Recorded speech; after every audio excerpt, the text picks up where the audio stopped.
Bonjour, merci de nous choisir chez vous pour votre émission hebdomadaire Le Monde en 7 sur New World TV, précisément sur New World Info. Nous avons 2 hommes politiques et puis un journaliste pour nous accompagner. Koa Binafam, homme politique donc des forces démocratiques pour la République. Bonjour, vous allez bien? Oui, bonjour, je vais bien et vous-même? Je vais bien également. Beau Soleil Obekou, disons honorable Beau Soleil Obekou, député à l'Assemblée nationale. Bonjour honorable, vous allez bien? Bonjour, je vais bien, j'espère que vous allez bien aussi. Je vais très bien également. Et puis nous avons le journaliste l'aîné Chris Ega, il est le directeur de publication de Express Info. Bonjour cher aîné, vous allez bien? Bonjour mon cher Michel, bonjour à nos invités.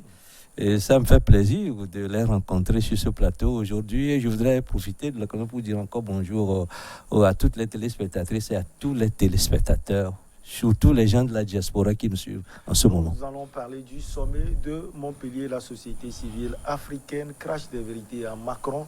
Nous allons également parler de la Guinée-Conakry un mois après le coup d'État. La deuxième partie sera réservée entièrement au Togo. Covid-19, mesures restrictives, le gouvernement dessert l'étau. Et puis toujours au Togo, une vingtaine de responsables des sociétés de trading Onyofa. Soyez confortablement assis, c'est parti. Nous allons commencer donc par le sommet France-Afrique. Ce sommet France-Afrique s'est déroulé ce vendredi 8 octobre à Montpellier. Cette année, la société civile a été mise à l'honneur, notamment avec la participation d'une dizaine de jeunes originaires de plusieurs pays africains et incarnant le renouveau du continent à la séance plénière du sommet avec le président français. On va suivre cet élément réalisé par la rédaction Info de New World TV.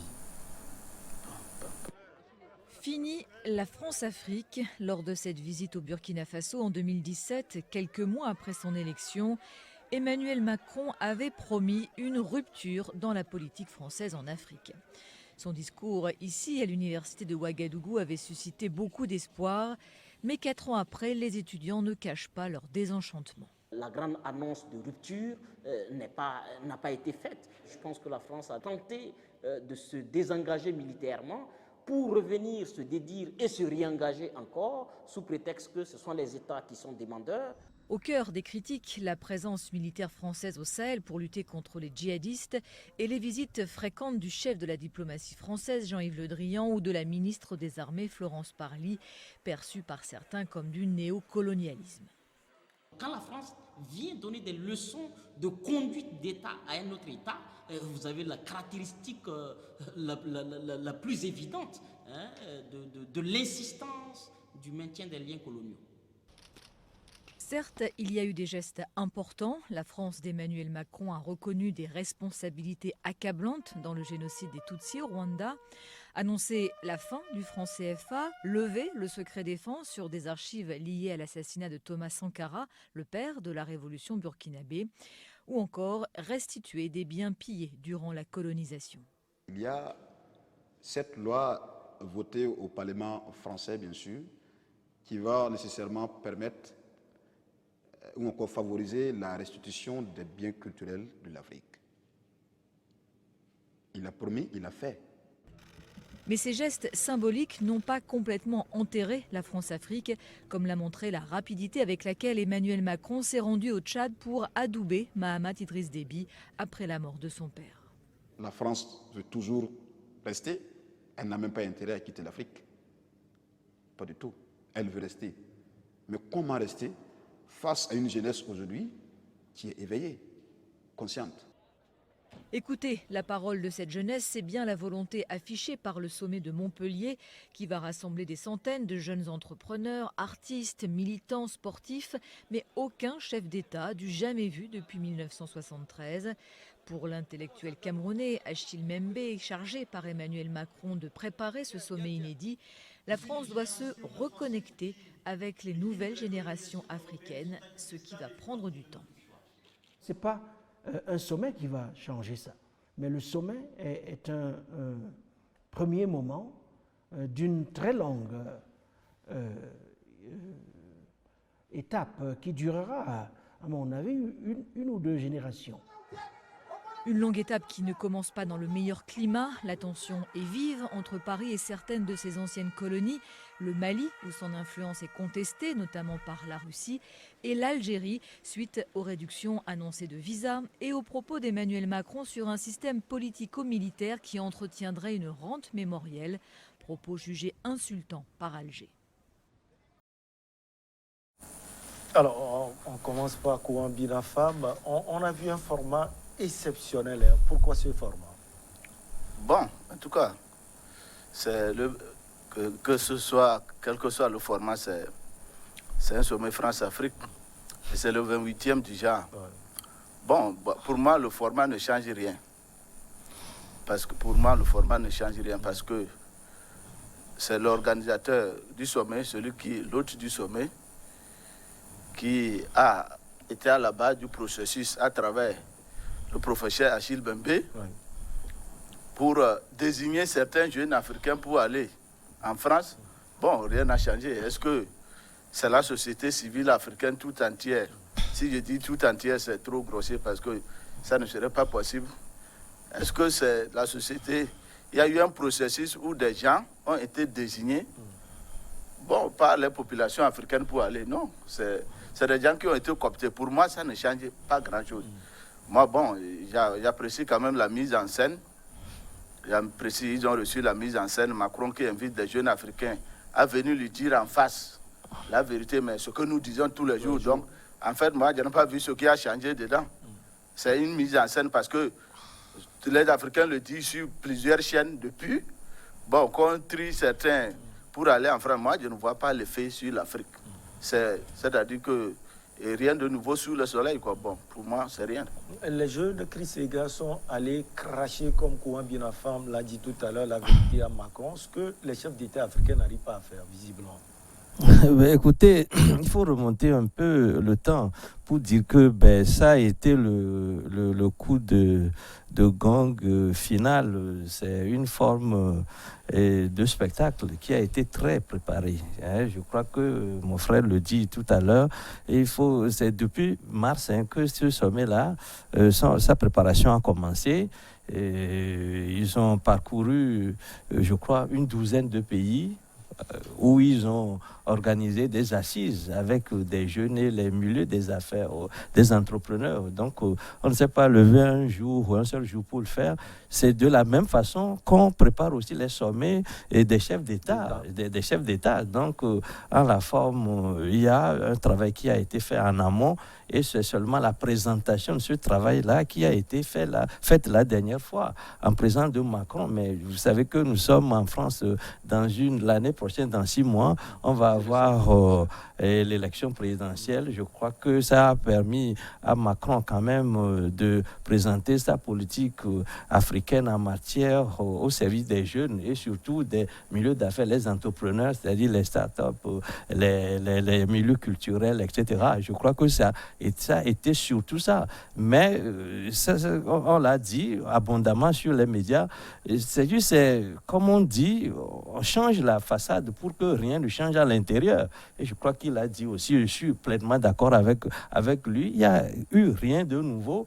Mais maintenant, c'est bon à prendre quand même. On ne peut pas jeter l'enfant avec l'eau de bain, dire que voilà, ça a été des redites, des choses qu'on a toujours dit. Donc, c'est une occasion, en tout cas, qui a permis à certaines franges de la jeunesse, parce que c'est pas tous les jeunes de l'Afrique, parce que je l'ai dit ici sur ce plateau, lorsqu'on confond tout le continent africain à un pays dont la France, le Macron fait face, je crois qu'il y a diversité et les préoccupations qui sont celles des différents pays ne sont pas forcément les mêmes. Les réactions par rapport aux problèmes ne sont pas forcément les mêmes. C'est très condescendant que Macron dise que voilà, je suis président français, je vais faire face à l'Afrique. L'Afrique qui n'est pas un pays mais un continent. Je crois qu'on a compris que ça a été très spectaculaire, mais on a compris aussi que la forme change pour qu'à l'intérieur, rien ne change. On va écouter également Honorable Bossolé Yobekou,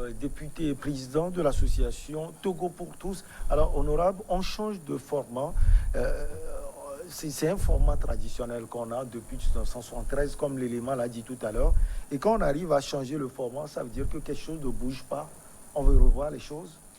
Oui, mais ça dépend de l'objectif des organisateurs. C'est la France qui a organisé, c'est elle qui organise les sommets France-Afrique ou Afrique-France chaque année.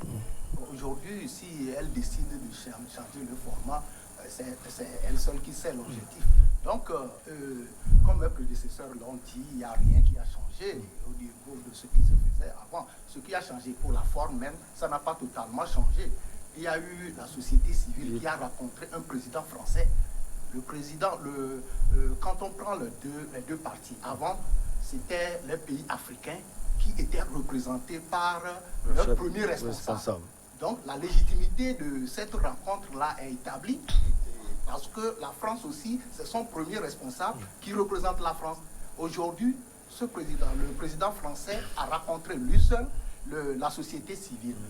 Donc, je crois que la forme a changé d'un côté, mais toujours c'est un président français qui a rencontré la société civile. Est-ce qu'un président français a la légitimité, lorsqu'on parle de partenariat entre les États, de rencontrer les gens de la société civile, que lui-même, au niveau de ces États-là, je ne sais pas. Mais au fait, moi, je devrais apprécier un changement de format si on avait organisé la société civile française, par exemple, qui rencontre la société civile des pays africains et ils discutent et ils pondent des recommandations qu'ils soumettent à la fois au président français et au chef d'État africain.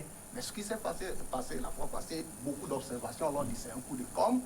Et mes prédécesseurs l'ont dit tout à l'heure que ça a été peut-être une occasion pour écouter ce que les gens disent déjà. On ne peut pas me dire maintenant que la France ne savait pas tout ce que les jeunes lui ont dit. On dit au président Macron la fois passée qu'on ne savait pas. Donc, c'est tout ce que nous savons. Une femme l'a dit tout de suite, ce qui se dit chaque jour que les jeunes sont allés dire là-bas. Et la France ne peut pas me dire maintenant qu'ils ne savaient pas les problèmes, ce que demandent les Africains depuis longtemps par rapport à la France et par rapport au changement et à notre niveau. Mais ce qu'il faut retenir, c'est que on parle il y a certains mots qui ont été utilisés, qu'on utilisait depuis, qui faisaient mal aux Africains et qui amenaient les uns les autres à dénoncer un certain paternalisme entre de la France vis-à-vis des pays africains. Ça n'a pas changé.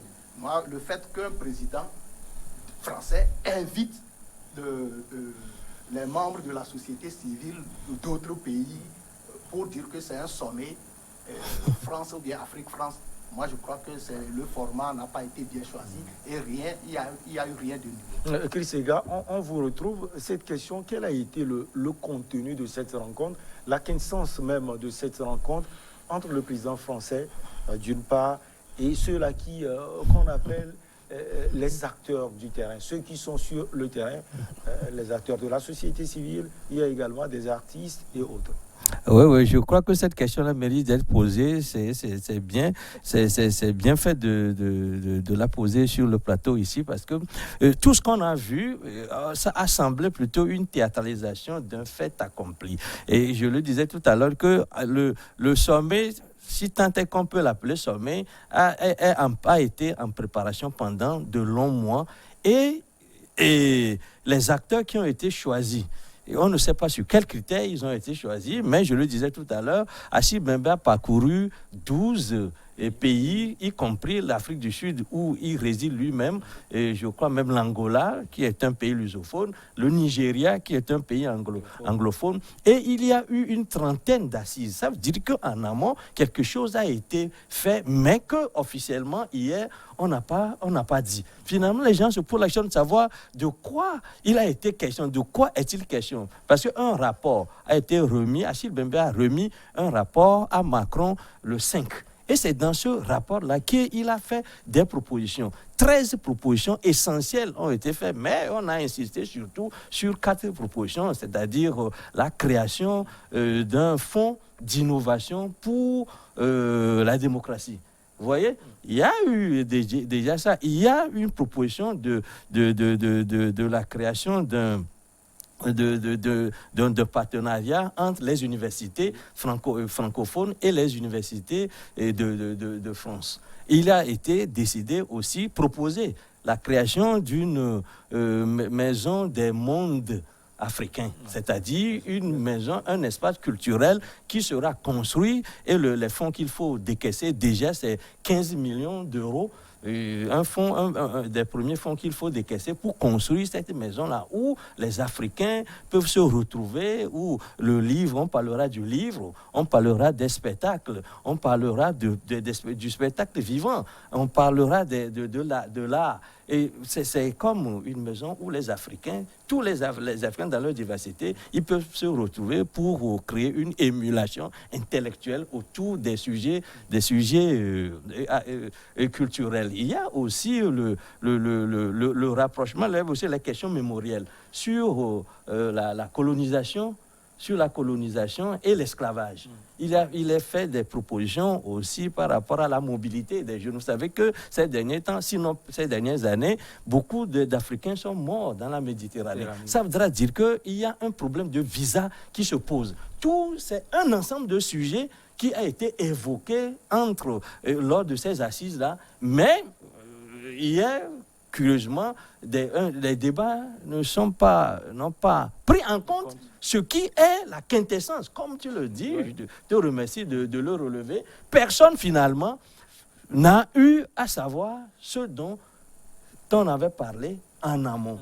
C'est-à-dire, on est allé dans un spectacle, on a crié, on a eu quelques coups d'éclat, c'est tout. Mais quel a été l'essentiel de ce pourquoi on invite les gens? Je crois que ça n'a pas été mis en exergue.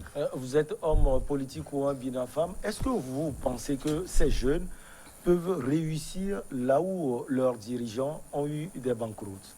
Non, c'est quoi l'objectif d'abord pour pouvoir réussir? Moi, je ne vois pas l'horizon. Ils veulent réussir quoi? Le vrai problème, la France a organisé un sommet, une rencontre, une conférence. Contrairement à mon ami Beausoleil, moi je crois qu'un président français peut décider de rentrer en contact avec une société civile africaine et de discuter avec elle. Jusque-là, la société civile ne prendra pas des engagements au nom de l'État.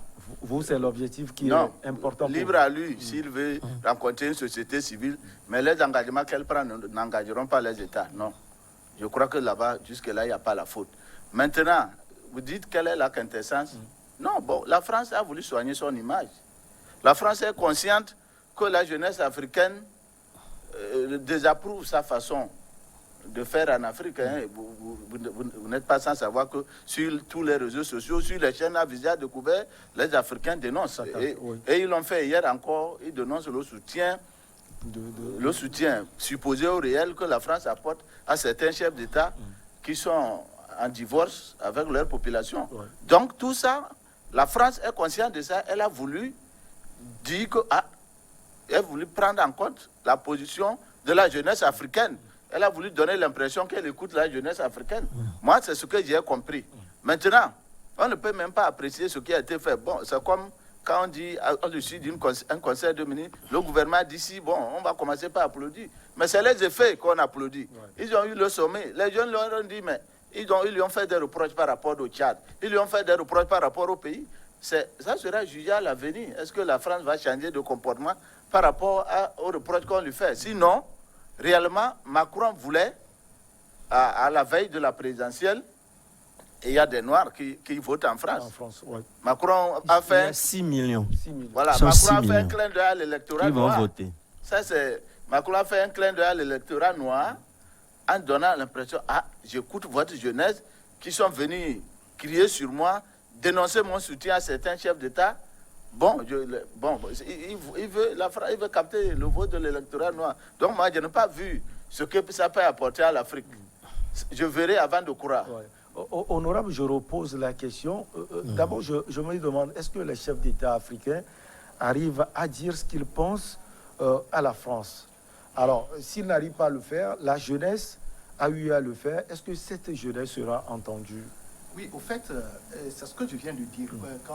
Pour encore revenir sur la légitimité, la représentativité.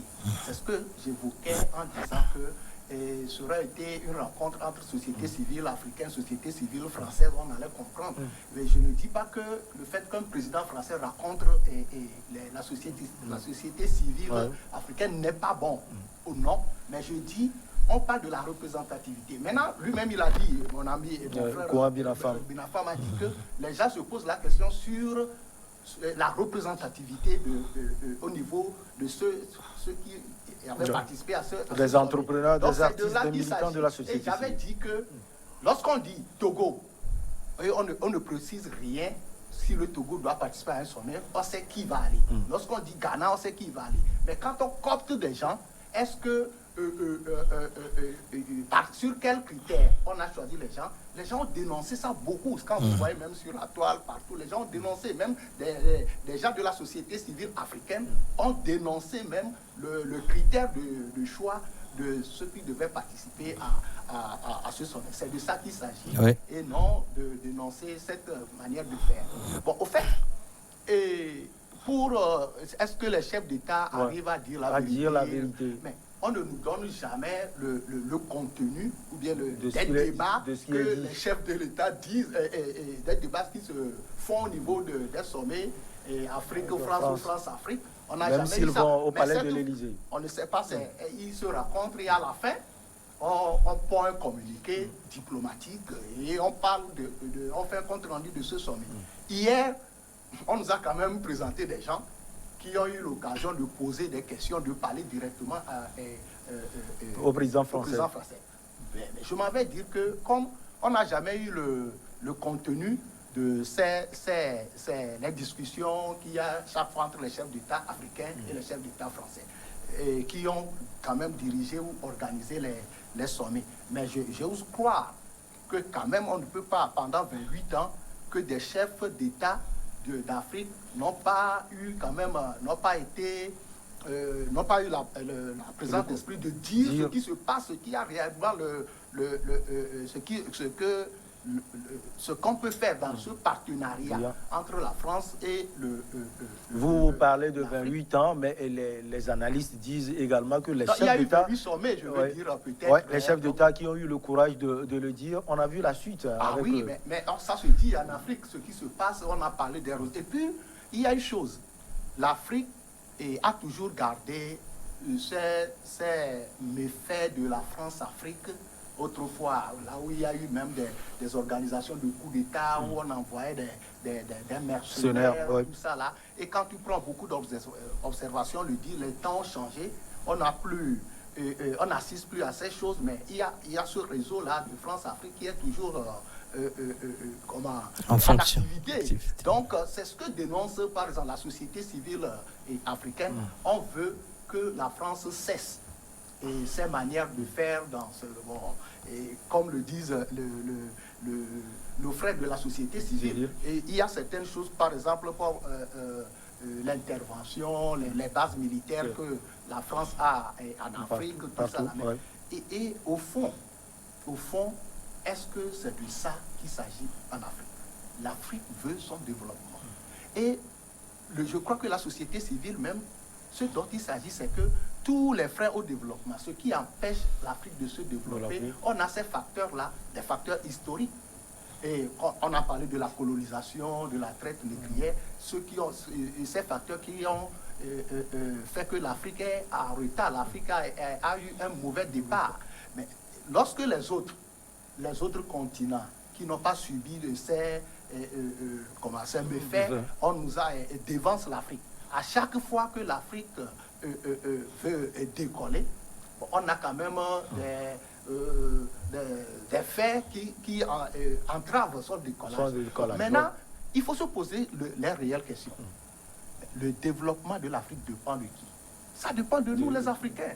Personne ne peut développer nos pays, notre continent à notre place. Il va falloir enlever la pesanteur de la France. Oui, mais c'est ce que les gens disent, c'est ce que les gens disent partout. Et maintenant, y compris même le débat sur le franc CFA. Donc, il y a certaines choses qui font et qui constituent des freins au développement de l'Afrique que les gens dénoncent. Et c'est légitime. Donc maintenant, c'est ce que je dis. Je m'en vais dire qu'il faut se poser les vraies questions. Comme le dira quelqu'un, que l'ennemi de l'Afrique, c'est l'Africain.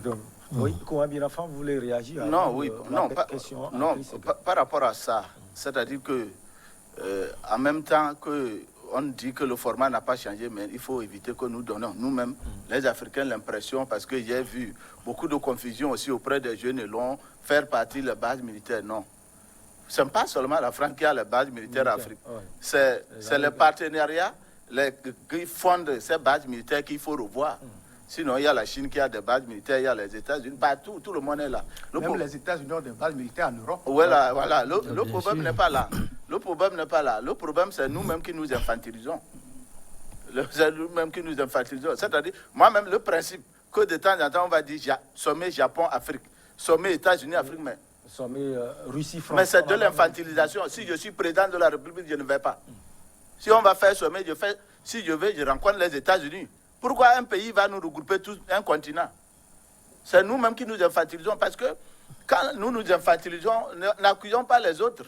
Sinon, pourquoi sommet Japon-Afrique, sommet Russie-Afrique, ils vont nous donner quoi? Non, donc vous comprenez, c'est à nous-mêmes de prendre nos responsabilités. Nous avons pris l'indépendance il y a plus de 60 ans. Si des pays en Afrique, après 60 ans d'indépendance, sont obligés de signer des accords avec une société de mercenaires, pour assurer leur sécurité, on va accuser la France pour ça. Vous êtes un pays de 60 ans, vous n'avez pas une armée capable d'assurer la sécurité.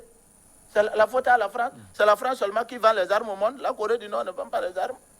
La Russie ne vend pas les armes. C'est nous-mêmes qui nous infantilisons. Et quand on dit que les chefs d'État n'arrivent pas à dire la vérité, c'est vrai, ils sont la majorité, ils ne peuvent pas dire la vérité à la France. Parce que les gens ne veulent pas compter sur leur population.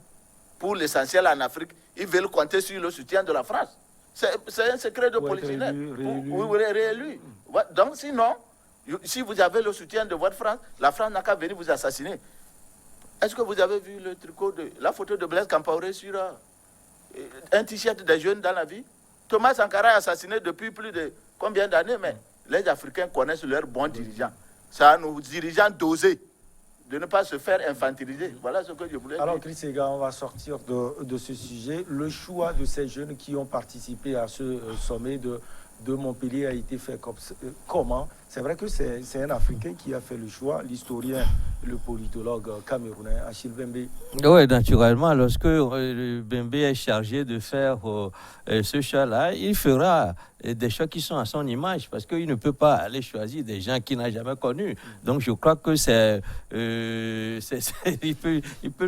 on dit le mouton broute autour de son pieu. C'est comme ça. Mais ce que je voudrais dire par ailleurs, c'est qu'il faut que l'Afrique sache sortir de son tête-à-tête avec la France. C'est-à-dire le bilatéralisme avec la France qui nous a amené nulle part. Aujourd'hui, il faut diversifier surtout les partenaires et surtout considérer les relations, le partenariat sud-sud. C'est-à-dire on peut aujourd'hui faire des partenariats avec des Africains, faire des partenariats avec les pays de l'Amérique du Sud, avec la Chine, avec la Russie. C'est-à-dire la France ne sera pas exclue, mais il faut que nous, Africains, sachions faire ce que nous avons à faire avec le partenariat avec la France. Sinon, on l'a déjà si bien dit, la France n'a pas pour vocation de développer les pays africains. De Gaulle avait dit, les pays n'ont pas d'amis, ils n'ont que des intérêts. Voilà. Allez, on va directement à Conakry et en Guinée. Conakry est donc un mois après le coup d'État.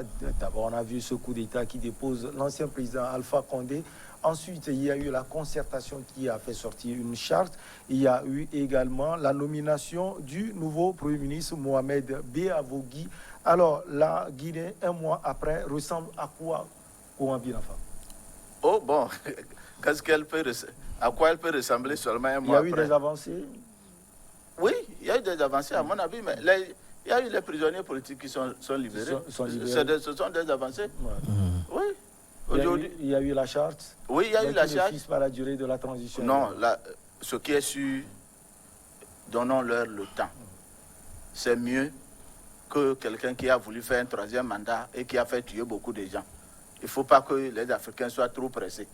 nous allons les surveiller comme de l'huile sur le feu, mais en même temps, beaucoup de choses ont changé en peu de temps. Parce que des gens étaient en prison pour avoir simplement contesté le 3e mandat. Celui d'Alain Diallo, le principal opposant, ne pouvait même pas sortir de Conakry. Son siège a été fermé, son siège a été ouvert. Voilà. Donc on ne peut pas dire qu'il n'y a pas des avancées.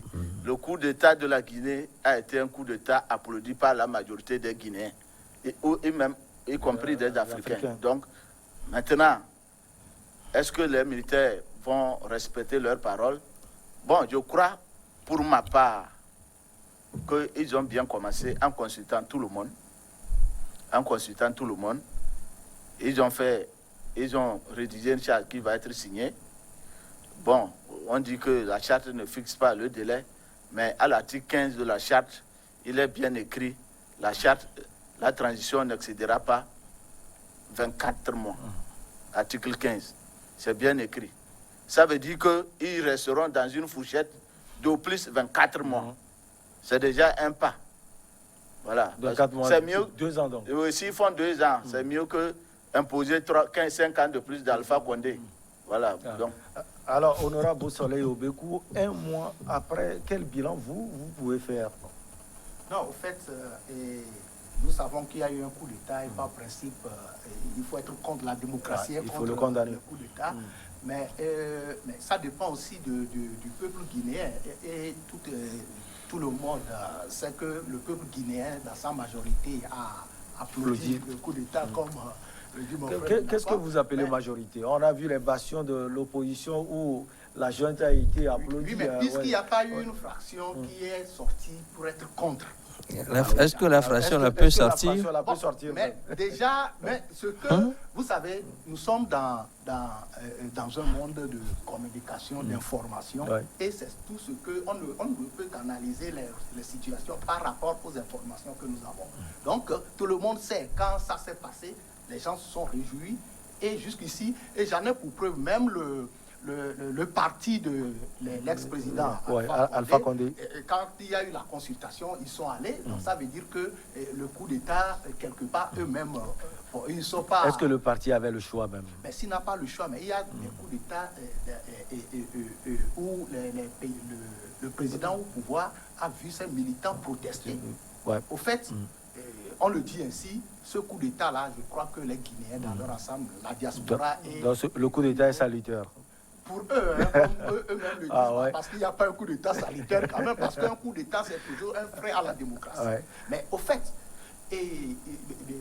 n'oublions pas que le fait que les Guinéens applaudissent ce coup d'État, ça dépend aussi de ce qui s'est passé. Et par rapport au troisième mandat contesté. Contester la constitution qui a été modifiée. Et le 3e mandat d'Alpha Condé a été contesté et il y a eu opprimé même. Il y a eu beaucoup de morts et il y a eu aussi des prisonniers. Et Binafan vient de le dire, quand vous parlez de 1 mois de ce coup d'État-là, s'il y a eu quand même des changements, oui, il y a eu des changements, les gens ont été libérés de prison. Il y a eu même la liberté de circulation au niveau de Conakry qui a été acquise par rapport à certains quartiers où il y avait le siège. Il y a le siège total. Vous voyez, donc, surtout les bastions de l'opposition. Voilà. Et quand ceux qui ont fait le coup d'État donnent des motifs, ce sont ces motifs, il y a beaucoup de ces motifs-là qui font partie de leur... Des mobiles. Des mobiles. Et c'est ce qui a fait que la population exulte parce que les gens se disent que leur liberté a été confisquée, que les gens sont en prison, qu'il y a même des opposants qui sont en résidence surveillée. Et dès le coup d'État, tout ça là a disparu, on a libéré des gens. Donc il faut savoir que et ça se passe bien. Maintenant, la démocratie doit revenir. Parce que pour être président de la République, il faut être porté au pouvoir, il faut être élu. Donc maintenant, la junte a bien fait de sortir la charte. Ils ont même nommé un premier ministre qui est civil. Mohamed Beabogui. On dit qu'il est un homme d'expérience. D'expérience en quoi? En politique, en tout cas. Puisqu'ils ont mis développement également. Donc c'est ce qui se dit, c'est un homme qui a une expérience en développement. Maintenant, attendons de voir. Il y aura le comité, le conseil de transition, je crois. Le conseil national de transition. Qui vont mettre sur pied. Et moi, je n'ai pas lu la charte, comme le dit, parce que les observateurs le disent qu'il n'y a pas de durée. Ouais, la durée de la transition de la charte. Ouais. Mais si j'ai confiance à mon frère Binafan qui a dit qu'au moins, à l'article 15 de la charte, il y a quand même cette fourchette. Ça, c'est la durée qu'ils ont déjà précisée. Ça, ils disent que ça ne va pas dépasser 24 mois. S'ils l'ont précisé ainsi, donc ça veut dire qu'il y a déjà la durée au niveau de la charte. Donc maintenant, il appartient, ils ont bien commencé. Ouais. Ils ont bien commencé à consulter tout le monde, y compris même le parti de... Sauf leurs barons. Sauf les barons ils les ont consultés avant. Ils ont réuni les ministres, le gouvernement de Alpha Condé. Ils se sont parlé. Ils ont même promis de ne pas avoir... mais je crois en une vingtaine de minutes, ça ne serait pas une consultation, ça. C'est pour les mettre en garde. Garder tout le monde, mais quand même, ils ont été consultés. Maintenant, ce qu'il faut, c'est d'aider tout le monde, que chacun participe, chacun apporte sa pierre à la réussite de cette transition qui va déboucher, et nous le souhaitons vivement, sur des élections démocratiques et transparente et inclusive. Vous avez planté la transition. L'objectif primordial, Chris Ega, ce sont les élections transparentes à venir pour cette junte. Vous pensez que la junte va organiser cela en toute transparence et dans les meilleurs délais, comme Kouan Birafam l'a dit tout à l'heure? Bon, on estime que... C'est ce qui manque. Oui, on estime qu'ils vont le faire, qu'ils ne vont pas placer là-bas à la présidence un homme de paille par lequel ils vont faire passer leur désirata après. Parce que vous savez, la toute-puissance de l'armée dans presque tous les pays africains, on sait que c'est comme ça. Et puis maintenant, il ne faut pas qu'eux, ils se font des gens qui vont choisir un président pour la Guinée, mais comme on le dit, il faut que le processus aboutisse à une élection, et en principe, pour ça doit être leur premier objectif. Déjà, lorsqu'il dit, par exemple, comité pour le rassemblement et le développement, on sait d'abord, moi, personnellement, je me suis demandé qu'est-ce que le développement vient chercher là. Parce que quand il parle, par exemple, de la refondation de la République, je me demande quel est le contenu de cette refondation-là, à mon sens. L'objectif, le premier objectif pour cette junte-là, c'est de faire en sorte qu'une élection crédible, transparente, inclusive, c'est ça, soit organisée pour que enfin les Guinéens choisissent un président il revient maintenant au président qui sera désigné de s'occuper des questions de développement, des questions de réforme essentielles, parce qu'on ne peut pas, alors qu'on a des élections à préparer, se dire qu'on va faire des réformes qui touchent à la refondation de l'État. À mon sens, ça n'a pas de sens. C'est se donner trop de charges. Quelles sont les tâches essentielles qui conduisent à une élection? En principe, c'est ce à quoi la jeune là doit réfléchir. Parce qu'on dit qui trop embrasse mal étreint, n'est-ce pas? Lorsque vous vous donnez trop de charges, il va de soi que ces charges-là soient tout simplement bâclées. À mon sens, ils doivent se faire pour objectif essentiel de finir le processus avec une très bonne élection. Une très bonne élection, c'est-à-dire une élection par laquelle le peuple guinéen se choisit son président. Et je crois que si le président là a la légitimité populaire, il peut vaquer à ses occupations, y compris les réformes essentielles qui mettent la Guinée définitivement sur les rails. Le problème, généralement, se trouve dans les hommes. Ils se sont affichés correctement, mais une fois arrivés au pouvoir, ils deviennent des ogres. C'est ce que nous avons vu avec Condé. On ne s'est jamais dit qu'il pouvait devenir un fossoyeur de démocratie. Voilà, ce qui rend difficile les choses, c'est à l'intérieur des hommes. Ce n'est pas dans les textes. Pour justement organiser les élections, il faut un gouvernement. Le Premier ministre, le chef du gouvernement, donc, a été choisi. Il s'agit de Mohamed Beavogui, on l'a dit tout à l'heure. Un homme qui n'a pas trop d'expérience en politique, mais chevronné dans d'autres secteurs de la vie. Oui, bon, peut-être avant de dire qu'il parlait de Mohamed Beavogui, contrairement à peut-être à mon ami Beau Soleil, c'est ce qui est intéressant. Moi, je n'aime pas cet unanimisme mondial. Et puis, la vérité n'est pas fonction de nombre. Parce qu'un seul homme a eu raison contre le monde entier. Ce que je dis, il y a des coups d'État. Contrairement à mon ami, il y a des coups d'État salutaires, comme celui qui vient de se passer en Guinée. Non, le Ghana... Non, lui, il a dit non, c'est une un parenthèse. coup d'État, Non, c'est une parenthèse. selon les normes non, il faut que démocratiques, est à condamner. Non, quel norme démocratique? Les normes démocratiques qui ne condamnent pas les tripatouillards constitutionnels de Condé. Donc, le Ghana a été mis sur les rails par un militaire grâce à un coup d'État proprement exécuté. S'il n'y avait pas eu coup d'État au Niger, le Niger ne serait pas un pays démocratique. Donc moi, je voulais réaffirmer ici, aux yeux du monde entier, qu'il y a des coups d'État que les peuples applaudissent. Les peuples ne sont pas bêtes. Quand les peuples applaudissent des coups d'État, c'est que c'est bon. Donc maintenant, par rapport... Oui, donc il y a des coups d'État salutaires. Moi, je ne condamnerai pas par principe. Bon, voilà. Non, je suis d'accord. Non, il dit que lui, il y a quand même une nuance entre ce que vous dites. Il dit ne condamne pas par principe. Voilà. Que si le coup d'État obtient la légitimité populaire, voilà. Mais seulement le problème, c'est que même en Guinée, on ne sait pas dans quelle proportion. On ne peut pas dire que c'est approuvé à 25%, à 30%. Il n'y a pas parce que ceux qui applaudissent peuvent sortir. Mais ce qui est bizarre, c'est que ceux... J'essaie de dire que on est d'accord. c'est contraire au coup d'État. Non, on est d'accord. Moi, je voulais dire... Non, je suis d'accord. La démocratie est contraire au coup d'État. On est tous d'accord. C'est pour ça que s'il y a des gens qui s'organisent pour enterrer la démocratie à travers des tripatouillards constitutionnels, on ne peut pas condamner les coups d'État qui remettent le pays sur la démocratie. Voilà ce que je voudrais dire. Voilà. Maintenant, par rapport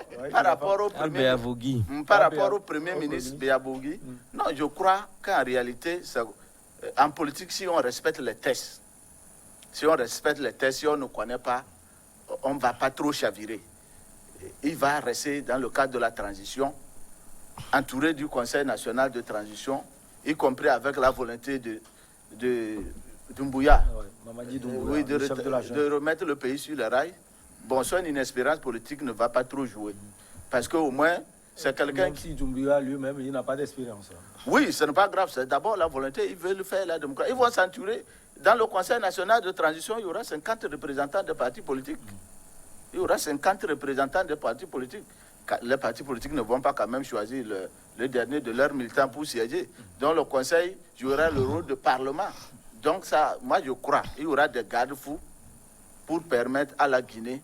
C'est la volonté qui compte. S'ils ont la volonté, ils peuvent toujours corriger. Mais ça, là où on a à craindre, c'est si un jour, Doumbouya se met à penser que c'est mon tour en même temps. Mais s'il a la volonté que... S'il peut faire comme Amadou Toumani Touré, ce serait bien. Voilà. Et si le peuple le veut... S'il veut faire comme Amadou Toumani Touré, l'inespérance politique, même si moi on me met là-bas, la transition va réussir.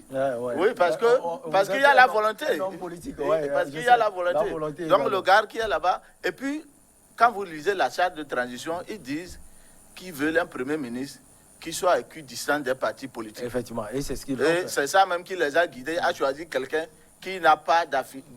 Et qui surtout propose un gouvernement. C'est ce qu'ils proposent un gouvernement qui n'a pas d'affiliation politique. Donc, sur cette base, bon, moi, accordons-leur le bénéfice du doute. Honorable Chris Ega, maintenant, l'inquiétude, c'est est-ce que Mamadi Doumbouya, disons la junte, va pouvoir laisser Mohamed Béabogui faire son travail? Oui, mais ce qu'eux-mêmes ils ont mis au niveau de la charte, ils doivent le respecter. Donc, au fait, comme le grand frère vient de le dire, au fait, quand il y a de ces processus, il faut compter, et Binafam aussi l'a dit, sur la volonté et sur les hommes. Par exemple, il y a eu, bon, dans l'histoire de nos peuples, pour mettre les pays sur les rails, ça dépend de la volonté de celui-là qui est devant. Il a cité John Jerry Rawlings. Et tout le monde sait comment il est arrivé au pouvoir. Et comment il est parti.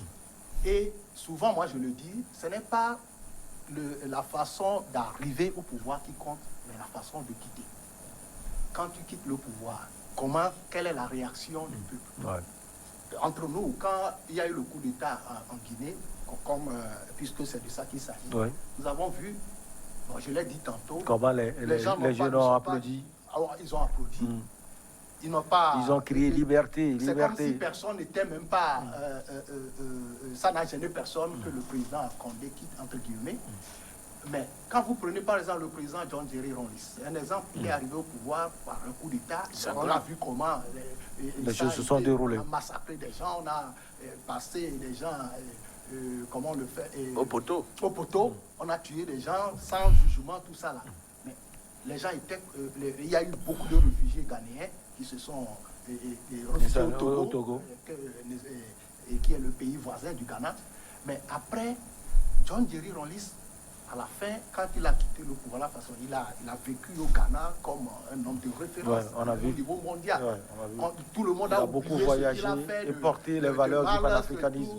Les morts, tout ça là, qui ont précédé et qui ont suivi son accession au pouvoir. Mais c'est ce qui m'amène à dire que les nouveaux dirigeants, la junte a intérêt à faire les choses bien. Ils sont arrivés, ils ont été applaudis. Maintenant, il faut qu'ils fassent en partant, qu'ils soient aussi applaudis. Comme celui dont vous venez de parler, Amadou Toumani Touré, qui a conduit la transition au Mali.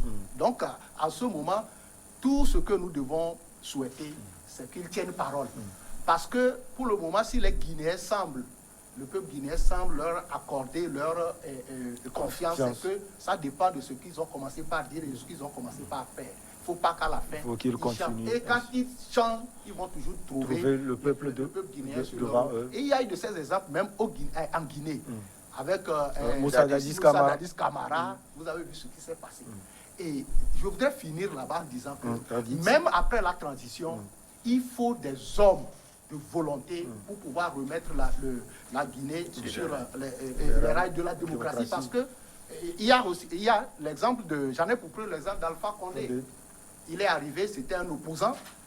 On a fait une transition, on a fait des élections. On comptait beaucoup sur lui.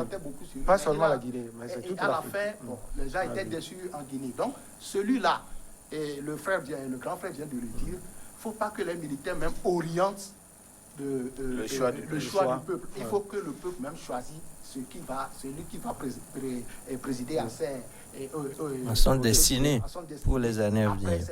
Nous aussi, on a choisi de faire le journal. On va donc marquer la pause pour ce journal. On revient après avec nos chers invités.